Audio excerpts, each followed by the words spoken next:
আগেকার দিনের বাচ্চারা যেভাবে ফোনের জন্য বায়না করতো ভার্সেস এখনকার দিনের বাচ্চারা যেভাবে ফোনের জন্য বায়না করে। আগেকার দিনে ওমা বল।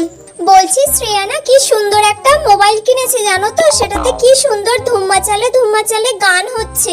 আমি ওর থেকে একবার নিতে গেলাম কিন্তু ও আমাকে সেটা দিচ্ছে না। ও মা তুমি আমাকে ওইরকম একটা মোবাইল কিনে দেবে গো? না, ওসব কিনতে হবে না দাও এখন। না মা, কি সুন্দর ওটাতে ধুম্মা চালে গান হচ্ছে, আমার খুব ভালো লাগছে। আমি ওই মোবাইলটা কানে দিয়ে ওই গানটা শুনবো। আচ্ছা ঠিক আছে, আগে ভালো করে পড়াশোনা করে নে। হ্যাঁ আমি সব পড়া করে যা নেবো। পড়তে বস তাহলে। আচ্ছা ঠিক আছে। এখনকার দিনে মানা খাবি আয়। না, আমাকে যদি না এক্ষুনি ফোন দাও, আমি যদি গেম না খেলতে পারি তাহলে আমি খাবো না, পড়বো না, কিচ্ছু করবো না। আমাকে এক্ষুনি তোমার ফোনটা